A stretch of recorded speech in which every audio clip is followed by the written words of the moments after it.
This is Brad Bright and the God is the Issue podcast, where we show how God is the issue in every issue. Today, we're going to be talking about which Jesus will you celebrate this Christmas? The real Jesus or the imaginary Jesus? See, I can't tell you how many people over the years have told me that they celebrated Christmas for years, but they got Jesus completely wrong. Let me just give you some examples. A lot of people say Jesus was woke because he cared for the oppressed. A lot of people say Jesus was a socialist because he loved the poor. Others say Jesus never claimed to be God. You know, there are a lot of differing views of Jesus. Some of them are true and some of them are imaginary. So since it's Christmas, when we celebrate the birth of Jesus, let's talk about who the real Jesus is and who the imaginary Jesus is. Frankly, and why it matters to you. So let's start with the question, was Jesus woke? Ibram X. Kendi, who was and is a poster boy for the woke movement, wrote in his book, How to Be an Anti-Racist. Here's what he wrote. The only remedy for past discrimination is present discrimination. The only remedy for present discrimination is future discrimination, unquote. In other words, discriminate against those who have discriminated against you. Do unto others as they have done unto you. On the other hand, Jesus said, do unto others as you would have them do unto you. You see, I think Jesus would be much more like Martin Luther King, who said, darkness cannot cast out darkness, only light can do that. Hate cannot cast out hate, only love can do that. See, I think Martin Luther King and Jesus would respond to Kendi, discrimination cannot cast out discrimination. Only reconciliation can do that. So although it is clear that Jesus deeply cared for the oppressed, it is also clear that if you think Jesus was woke, then you believe in an imaginary Jesus, because Jesus said, do unto others as you would have them do unto you. Now, what about socialism?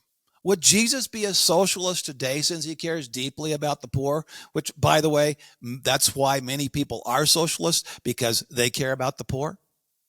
Now, here is why this question matters. If Jesus supports socialism, then every capitalist, every free market person is on the wrong side. But if Jesus opposes socialism, then every progressive is on the wrong side. One or the other will be celebrating an imaginary Jesus this Christmas. Now, it turns out that the answer to this question is really quite straightforward. Now, as I unpack the answer, I want to remind you that socialism prohibits the private ownership of land. So in Matthew 5:17 and 18, here's what Jesus said. Jesus said, do not think that I have come to abolish the law and the prophets, that is, the Old Testament. I have not come to abolish them, but to fulfill them. For truly I say to you, until heaven and earth pass away, not an iota, not a dot will pass from the law, that is, pass from the Old Testament. Now stay with me. I'm sure you're asking, what on earth does that have to do with socialism? I'm about to show you why this statement from Jesus conclusively proves why Jesus can't be a socialist. Folks, I want to quickly read you some verses from the Old Testament, that is, the law that Jesus referred to. Deuteronomy 19:14 says, you shall not move your neighbor's boundary stone. That is, you shall not steal any of your neighbor's property. Deuteronomy 27:17 is even worse. It says, cursed is he who moves his neighbor's boundary stone. Cursed by whom, folks? By God himself. Proverbs 22:28 says, do not move the ancient boundary which your fathers have set. Proverbs 23:10, do not move the ancient boundary. You get it? In other words, don't take your neighbor's property. If you do, God will curse you. You think that's bad? It goes even deeper than that. Exodus 20:17 says, you shall not covet your neighbor's house. See, not only are you not to take your neighbor's property, you're not to even wish you could have your neighbor's property. And folks, that's not just one of many laws in the Old Testament. That's one of the big 10. It's one of the 10 commandments.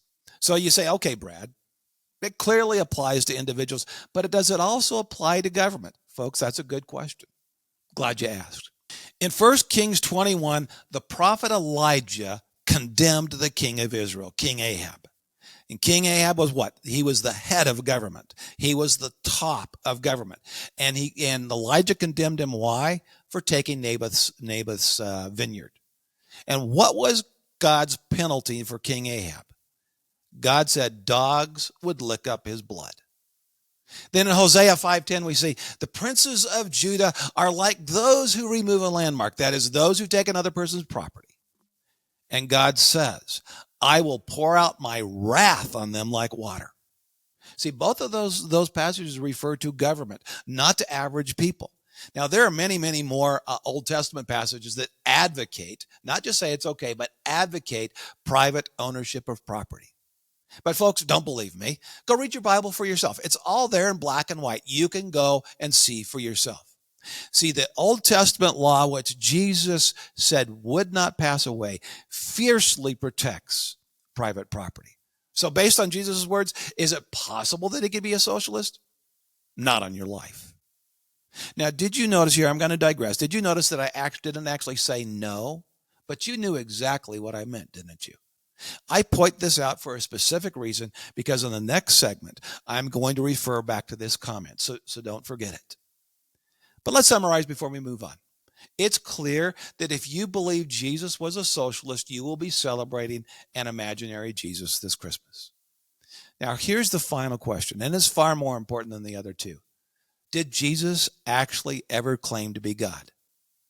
You know, many people actually say that Jesus never claimed to be God. Are they right? I mean, Mormons believe he was a man like us, not God. The Quran teaches he was a great prophet like Muhammad, but not God. Many religious folks, like Unitarians, believe he was a great teacher, but not God. Others, on the other hand, think he was a nutcase who actually believed he was God, that was his truth. But folks, what did Jesus actually claim? Did he ever say the words, I am God? No, never said those words. But that is far different than asking the question, did Jesus ever claim to be God? Remember in the last segment, I finished by saying, not on your life? You knew I meant no in an emphatic way, even though I never said the word no. See, there are a number of Bible passages where Jesus certainly seems to assume the mantle of deity. But in John 8, verses 58 and 59, Jesus uttered an in-your-face response, so there would be absolutely no doubt in the minds of his listeners what he was claiming. So let's read John 8, verses 58 and 59. Jesus said to them, truly, truly, I say to you, before Abraham was, I am. So they picked up stones to throw at him. Folks, in first century Jewish culture, Jesus' statement was a crystal clear and emphatic claim to be God. Now, unless Jesus misspoke, there's only one reason why he would have said, I am, rather than I was. I am is grammatically odious unless Jesus was overtly claiming deity. You see, when a Jew of that day heard the term I am, they would immediately think of the Old Testament, Exodus chapter 3, verse 14. In Exodus 3:14, God is talking with Moses. And to Moses, he said, I am who I am. Say this to the people of Israel. I am has sent me to you. Folks, in the book of Exodus, God names himself, I am. See, if Jesus had mistakenly said, I am, is there any doubt in your mind that when they picked up stones to kill him, he would have immediately said, sorry, guys, that came out entirely wrong. That's not what I meant. But he never backtracked. He never clarified. So what he said is clearly what he meant to say. He was saying, yes, I am God in the most emphatic terms possible. Think of it this way. If you accuse me of stealing, I could respond by saying, I did not. Or I could respond like hell I did. Now then, which is the more emphatic denial? The one where I said I did not, or the one where I used the word hell, but never actually said the words I did not? Would there be any doubt in your mind as to what I meant? Now, sorry about misusing the word hell, but I did not want you to miss that Jesus was responding in the most forceful way possible.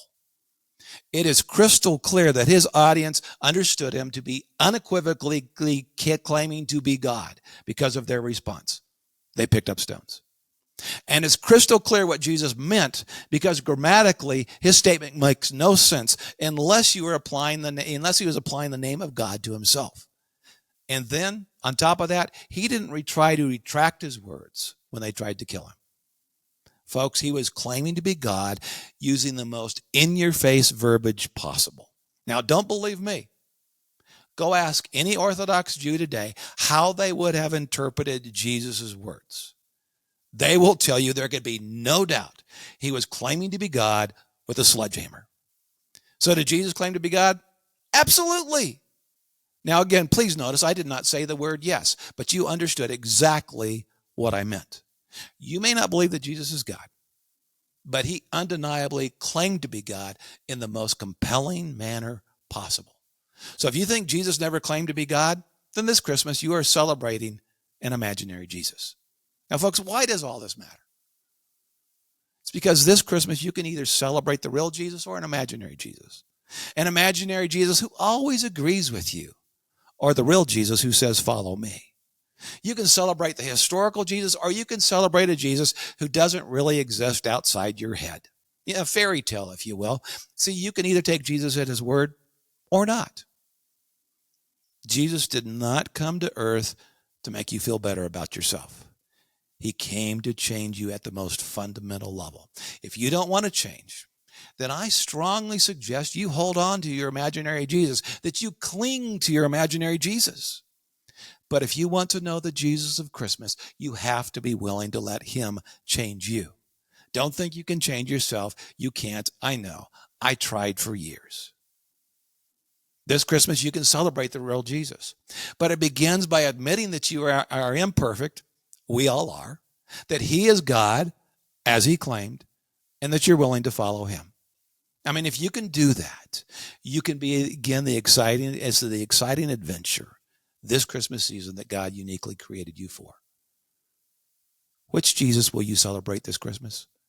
The Jesus of your imagination? Or the Jesus who said, I am the light of the world? You see, God is the issue in every issue, especially Christmas. So, folks, Merry Christmas. This is Brad Bright. Thanks for joining me today. And please remember to like, subscribe, or share this podcast if you found it helpful or encouraging.